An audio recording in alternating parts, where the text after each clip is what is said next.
All right, so it's May 1st, no, May 2nd, um, 2018, and I've been on this journey where I have recently been laid off from my job that I had for 3 years, and I decided that at this point um, I didn't feel like the Lord was leading me to go and to take on another position, working for someone else full time.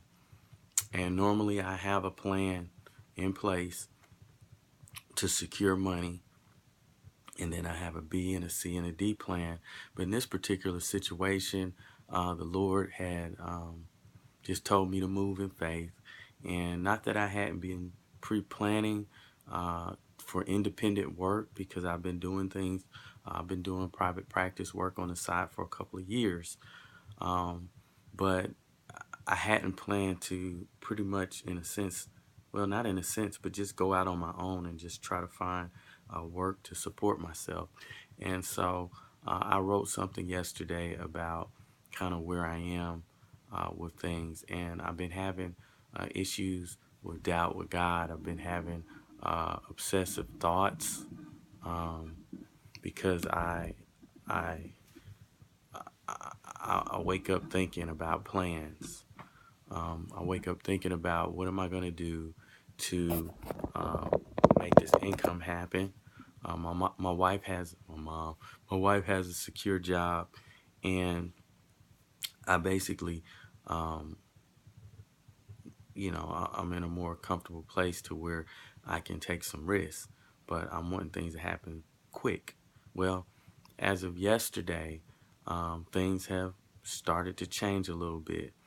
Um, was talking with one of the institutions yesterday, and we're in the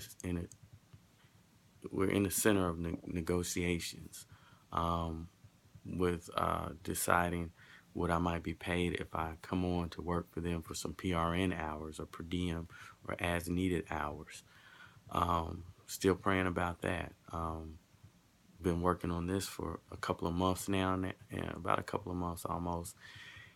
And so that seems to be a possibility. I also just think yesterday, day before yesterday, scheduled to have some talks with one of the schools, with someone who I had worked with in the past that works in the school system, and maybe to see if there's something that I can do for the schools as well, on a contract basis. Um, and then I reached out to a friend of mine, uh, a mentor, on yesterday, and she has really kind of looked out for me for a long time, um, and kind of provided me professional guidance. Claiborne, I'll say her name. So it's Sophia Claiborne. And, there could be some potential opportunities that she may want to help out with that can make some changes for my situation. And just from the conversation with her, I was able to get so much knowledge about the potential for other opportunities, even if this one doesn't work out, based on certain health models that may be very helpful for a lot of people. And so, my challenge right now is to not obsess. I woke up this morning thinking about stuff. I wake up early every morning. It's like 5:15 a.m. I woke up at about 4:15 or 4:19 um, this morning, and before I thought about worship or God or anything, I started obsessively thinking about plans. And when I'm saying obsessive, it just means that it's dominating my mind. I'm trying to work all kinds of scenarios in my head, um, and not fully and wholly trusting in God to bring about these things, and that's a problem. Um, it's a problem because I should wake up thinking about God. Also, with my family, my mind tends to wander even after hours. I've been working for myself, Um, but I'm working like I'm at my old job. I mean, with me trying to work these plans, it's maybe a 10 to 12 hour thing or more sometimes. And so it's a bit obsessive. And so what I'm trying to do right now is to become more in tune with what God has planned for me, because he's showing me little drops of things that could just happen. I know that I will probably, I know that I will someday look at this video, and somebody else maybe can look at it and see that, right now I've got about 5 clients, and they're not even consistent. I don't really, I mean, I've got my group. I've got, this APAC I contract with. Um, but, besides that, I got another little small contract that, get a little something, small stuff. Um, got a little car I'm waiting to sell. Just should be getting in. This sounds like it's something, but I'm not making anything like that. It's not even half of what I need to get back. Um, and so I'm on the ground. I'm on the ground floor, trying to work my way up in faith. But the Lord is showing me, like, Choya, dude, I if you would just trust me, I can work this stuff out. I mean, you're talking to colleagues about maybe dropping you clients that they don't need or don't maybe not may not mesh with, and I'm setting up situations for knowledge for you to where it's almost overwhelming. I got a potential now 3 things on the table to consider. I have the per diem situation that I'm negotiating. I have a potential situation with maybe with one of the local physicians, um, where I can get an open door there to, a direct contact. Um, I have this potential with the schools, and all this is happening like it's almost like overnight from yesterday, um, from the start of this week. But even if they don't work out, the knowledge that he's given me. So I'm praying right now that I will trust and not obsess. I'm obsessing because in my mind, my go-to is me. Most of my life I didn't have necessarily my mom or my dad to depend on for any financial whatever.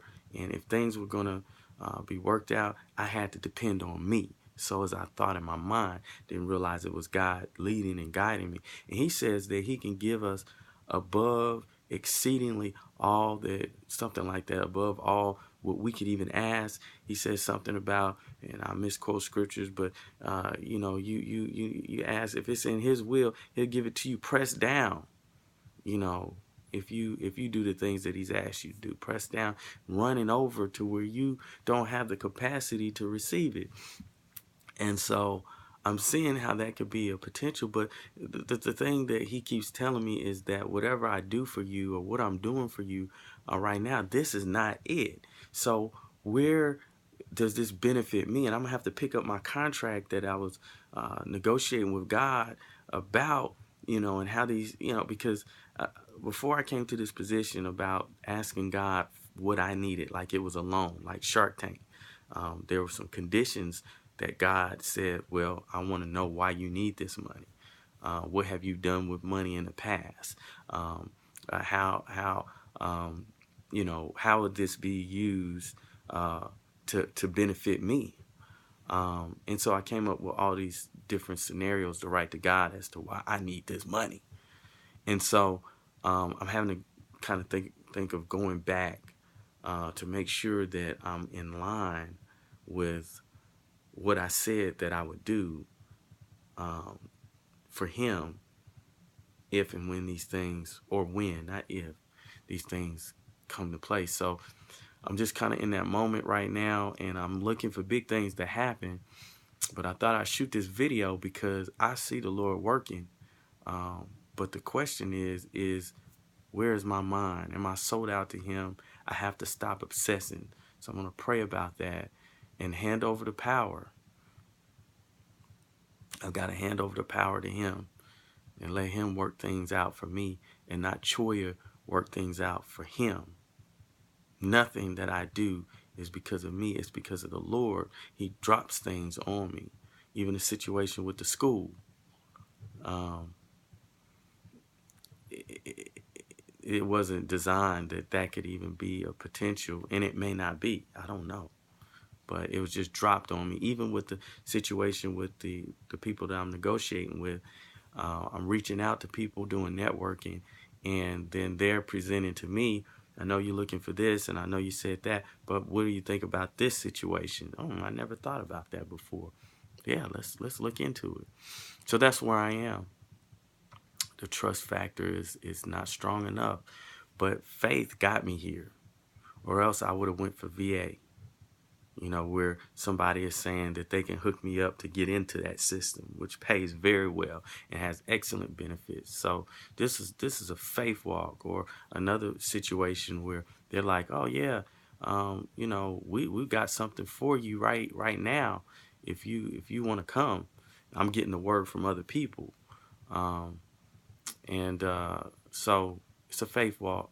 It's a faith walk, and I can't lose my family. Things have been going well. My wife has been holding me accountable, but my thoughts are starting to at times wander off into my own planning.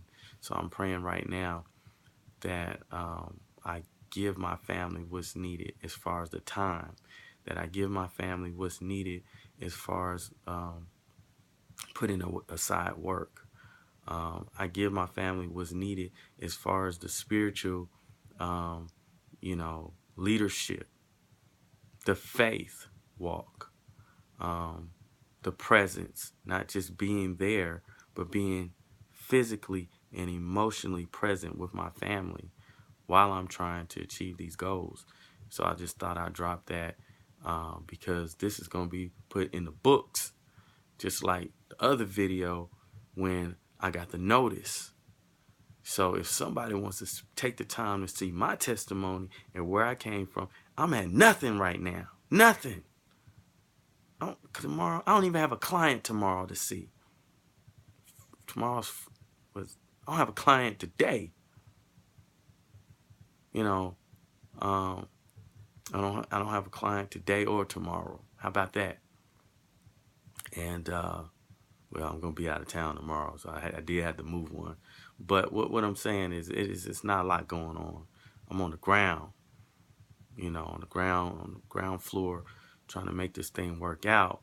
But what the Lord's about to do for testimony for the future, it's gonna show about this faith thing, because I've been having faith to begin with, not enough. I've been having faith. Can you have faith and then not really trust enough? Perhaps. Do I trust that you're gonna come out for me for my best good? A little, but maybe if I do this, we can make sure. So I'm working on that. But the Lord is already honoring, just if not dollar-wise, in my mind. He's showing me what he can do and how he can give me what I asked for, how we can go through with this plan to have this house paid off by the end of the year, even with me being in this type of work situation. This is faith. That I can be the lender and not the borrower. That I can use my services to reach out into the community. I believe this. That he can keep me in good health. That he can teach me how to train others to be healthy. How I can articulate his gospel of salvation, of trust. How I can help others to understand the standards of what's necessary to help you to make right decisions that end up blessing you, even when you know you don't deserve it. That's what I'm all about right now. And anybody that looks at this video that sees me down the road after the Lord is going to bring these blessings, which I don't know what they are. But I know it will be blessings to where I can't receive it. It's no room. Whether it's just with health, family, financial, wherever I am in life, and this video is shown, you will see that this is you. This is what the Lord can do for you too, if you would just trust. The small things right now that you know that you're not being obedient to God with, they matter.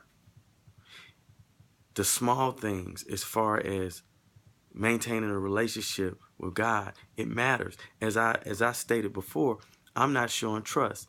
I'm wavering. I've been doing pretty good and a lot better with the family, but the last week or so, some things have been coming up to where devil's been getting into some stuff, and well, I've allowed them, and whether that's communication things, they're probably affected by my thinking and trying to focus on work. But, you know, the Holy Spirit brings us back. We have our worship. That's how all this came about. This early in the morning, I'm praying, and the Lord has led me to speak, to show this video to maybe to somebody I don't know who will watch or who would take the time. But what I'm saying, that this is like gold, because, you know, this is an opportunity to see what God can do. And so what I'm saying, I'm not free of wrong doing, but I'm speaking to God. I'm coveting with God to ask him to give me the guidance, to forgive me. Lord, I'm asking for your forgiveness for getting off course. Help me to get back to where you can use me and bless me with the things that I'm asking for. But we have to show ourselves worthy. So it's not that we have to be perfect, but why are we're in the situations that we are in? If we want the true blessing of God, we actually have to be talking to him about what it is that we're not in covenant with him, that we're not connected with him on, and asking for his forgiveness. Even if we repeat those acts, asking him for that forgiveness to guide us into what we need to know, what we need to do, how our actions need to be. We've got to be talking and speaking to him and cleaning out stuff so he can bring in the good stuff. And so that's where I am. Like I said, we're going to put this on the books, and this is just going to be a testimony of how you can start at nothing and be raised to something by just having faith. But faith without works is dead. Now, don't do too much work. You're obsessed. Don't do that. Faith without works, God's works. Whatsoever things are good, whatsoever things are pure, whatsoever things are good report. Think on those things. We are alleviating negativity. Thinking of those things that are lovely. You know, we're being kind. We're being patient. We're being loving to others. We're doing the things that we need to do, that God has asked us to do. And your blessing will be bigger than mine. I'm already, you know, it's not just financial. I have my family. It's 12 years or so that we've been married. And so I got a healthy baby. It's blessings. I'm already blessed. My wife, I mean, she's taking care of me. So, I mean, but I believe that there's something bigger in this. I don't know what it is. But I just wanted to document this before it happens. So this is the evidence. Peace.